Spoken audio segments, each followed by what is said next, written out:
دور موجود میں دو طرح کی افکار ہیں جو دیکھنے کو ملتی ہیں۔ ایک مخصوص طبقہ ہے جس نے چند عبادات کے مجموعے کو دین قرار دے دیا، باقی معاملات زندگی، کاروبار، طرز معاشرت، لوگوں کے ساتھ رویے، وہ ان کی ترجیح ہی نہیں ہے، وہ اس کو اپنا ایک نجی معاملہ سمجھتے ہیں۔ جس طرح کہ وہ ایک علاقے کے اندر منشیات بھی بیچ رہے ہوتے ہیں اور نماز کے وقت ایک طرف گٹھڑی رکھ کر کے نماز شروع کر دیتے ہیں، تو ان کو اگر کہا جائے کہ صاحب یہ کیا، تو وہ کہتے ہیں کہ یہ ہمارا دین اور یہ ہمارا کاروبار ہے۔ تو انہوں نے دین کو الگ کر دیا اور کاروبار کو الگ کر دیا۔ تو ایک طبقہ وہ ہے، ایک فکر وہ ہے کہ جو مخصوص طرز زندگی کو، مخصوص وضع کو اور چند رسومات کو دین قرار دیتے ہیں، اور رد عمل کے طور پہ جہالت کی وجہ سے ایک دوسرا طبقہ پیدا ہوا جو مخلوق خدا کے لیے خیر خواہی کے جذبات، ان کو فروغ دینے کی کدو کاوش کو دین قرار دیتا ہے، اور اس دین کا نام انہوں نے انسانیت رکھا ہے، حتیٰ کہ وہ دین کے بنیادی ارکان کا نہ صرف مذاق اڑاتا ہے بلکہ اس کو بھی تبدیل کرنے کی آرزو رکھتا ہے۔ آئے دن آپ ایسے لوگوں کی طرف سے جو آرٹیکلز چھپتے ہیں، مضامین چھپتے ہیں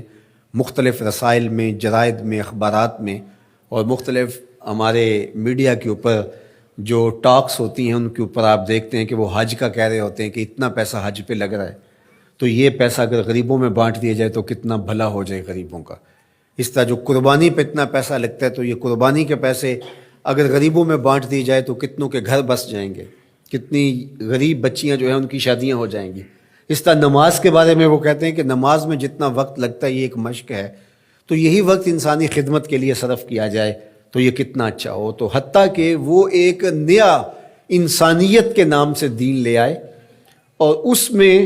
وہ ان عبادات کو اور دین کی ان چیزوں کو انہوں نے خارج کر دیا، اور دوسری جانب کچھ لوگوں نے چند عبادات کو دین سمجھ لیا اور باقی جو چیزیں ہیں ان کو ترک کر دیا۔ قرآن مجید میں مذمت کی کہ فویل للمصلین الذین هم عن صلاتهم ساہون الذین هم یراؤون ویمنعون الماعون۔ ان نمازیوں کی مذمت کی گئی کہ جو سجدے پہ سجدہ تو کرتے ہیں، تکبیر اولیٰ بھی قضا نہیں ہونے دیتے، پہلی صف میں بھی کھڑے ہوتے ہیں، لیکن ان سے عاریتاً کوئی چیز مانگ لو تو نہیں دیتے۔ الماعون کی شرح کے اندر علماء نے لکھا ہے یہ وہ چیزیں ہیں جو عمومی طور پہ ہمسایوں کو، رشتہ داروں کو اور ملنے والوں کو عاریتاً یا ہبتاً دے دی جاتی ہیں۔ جس طرح آج کے دور کے اندر کسی کو وائپر دے دیں،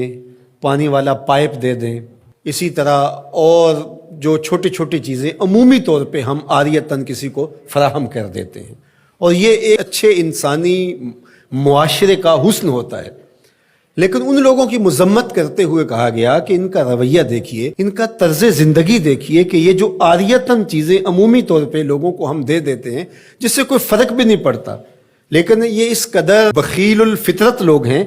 کہ اگر کوئی ان سے نمک مانگنے جائے، کوئی برف مانگنے جائے، کوئی ان سے پائپ مانگنے جائے، وائپر طلب کرنے جائے تو یہ نہیں دیں گے، اور دوسری جانب ان کا رویہ یہ بتایا کہ وہ تکبیر اولیٰ قضا نہیں ہونے دیں گے، وہ نماز کی پہلی صف میں آپ کو کھڑے نظر آئیں گے۔ تو اس لیے کہا کہ ان کے لیے خرابی ہے جو اپنی نمازوں کے فلسفے سے ہی آگاہ نہیں ہے۔ تو یہ ہے دوسرا رویہ۔ تو ایک وہ رویہ کہ انسانیت کو ایک مذہب قرار دے کر کے فرائض اور واجبات کی نفی کی جائے، حج کا مذاق اڑایا جائے، زکوٰۃ کا مذاق اڑایا جائے،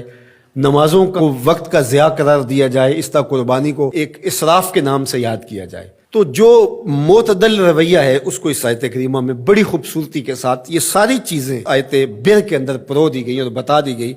کہ یہ ایک مکمل نصاب زندگی ہے، یہ ایک فل پیکج ہے جو اسلام نے ہمیں دیا، جو عبادات کے اندر، اعتقادات کے اندر، رویوں کے اندر، طرز زندگی کے اندر، انداز معاشرت کے اندر، سب میں کمال مرتبے پہ فائز المرام ہے، یہ سچے لوگ ہیں۔ اور فرمایا وَأُولَٰئِکَ هُمُ الْمُتَّقُونَ، اور تقوی کے نور سے مالا مال بھی یہی لوگ ہیں جن کے اعتقادات بھی خوبصورت، جن کے اعمال بھی خوبصورت، جن کے رویے بھی خوبصورت، اور جن کا طرز زندگی بھی